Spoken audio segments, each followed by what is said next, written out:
You know you don't go from broke to billionaire in one straight swoop. There are layers to this, and the first one being upper middle class status. In other words, being in the top 20 to 30% of the population. Think of this list as checkpoints, things you achieve as you move in the right direction. So here are 15 signs that you are in the upper middle class. And you know, interestingly enough, they're not all about money.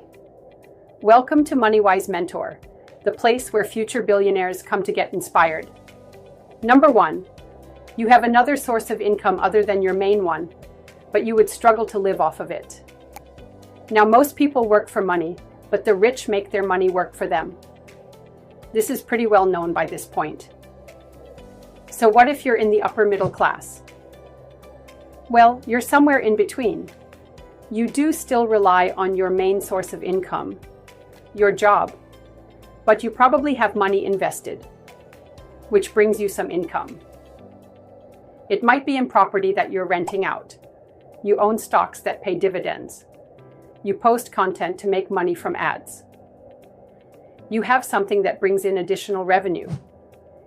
It's not enough to fully rely on it, but you're familiar with the process, and this is what sets you apart from the rest. You know what it takes because you already did it. You made something out of nothing, which might be small right now, but you know you can scale up. Number 2, you're probably highly educated from a good university. Now, traditionally, the upper middle class has been associated with high levels of education. There's a good chance you're a lawyer, doctor, a dentist, an architect, an engineer, or an executive for a corporation. These jobs require formal education and lots of it, a university degree, and maybe even postgraduate studies too. And if you don't have a formal degree, then you have real-life education from the years it took you to make your business successful. The point is, you invested quite a lot of time and resources into your personal education, and it's gotten you this far. You can tell the difference between who really knows what they're talking about compared to who's there for the Instagram pic and the social clout.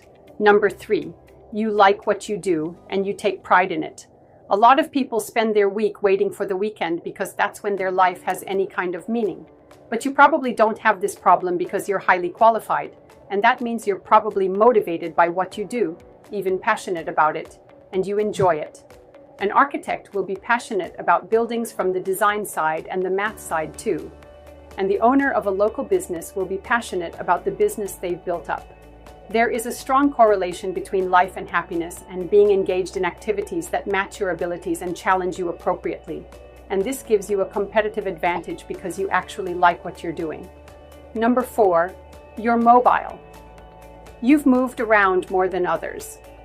A lot of people grow up in one place. They find a job there, they get married, and settle down there, all in the same location.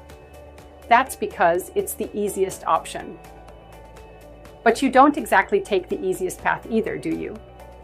You embrace challenges, and one of the challenges that you're bound to benefit from is changing location.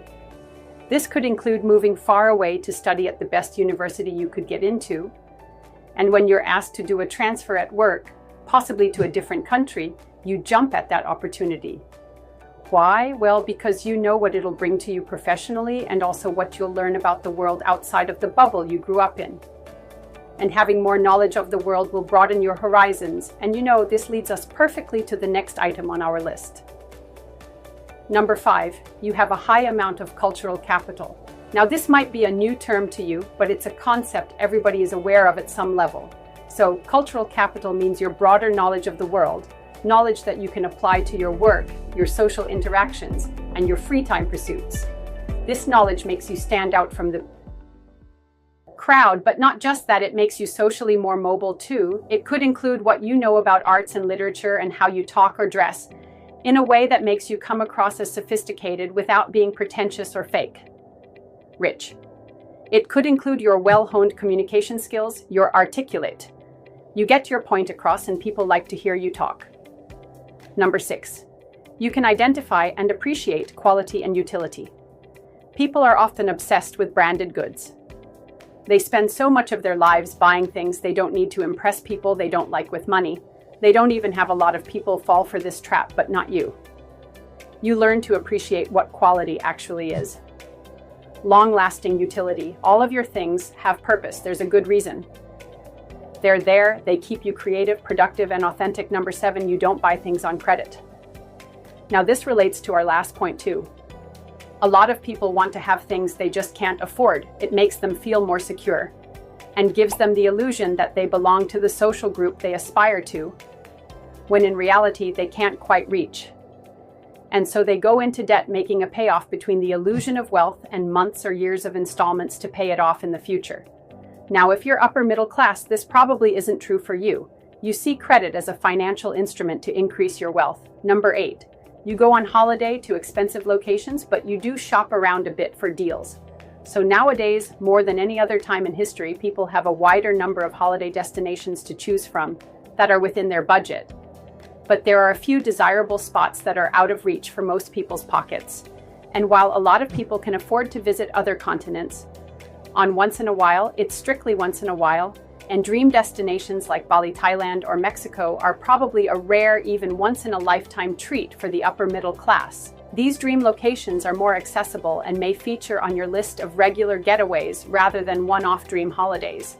And when you go there being the culture vulture that you are, you're likely to interact with the locals. You'll try the local food. You'll learn about it, all the while increasing your cultural capital even further. Number 9, you've got a network of influential friends and acquaintances. You're the average of the 5 people you spend most of your time with. And as a member of the upper middle class, you mix with quality people who are equally educated, sophisticated, and have prominent positions in society. These are the people that you mix with naturally. You meet them through work, at social events, maybe even on the golf course. You gravitate toward each other. And as a result, you're well connected. You've heard the expression, it's not what you know, it's who you know. Well, the upper middle class knows a lot of things and have a lot of connections too. And the people, lawyers, executives of companies, local business owners, these are the kinds of people who can make things happen when you need them to. Number 10, you've got a good understanding of how money works. You understand that every 10 years, your money is worth around 25% less. And you know how that happens. You're well aware that your government isn't going to be able to cover state pensions in any meaningful way in the future. You know when and how to use banks. These are just a few of the things you're well aware of, things that other people never get to think about. Number 11, you've got a financial advisor, although you probably call them more than they call you. You're good with money, but you're not necessarily an expert in the field. But what you do know is when you need an expert's help, especially with something as important as money. Most people in the middle class don't have a financial advisor because they don't have enough investments to warrant having one.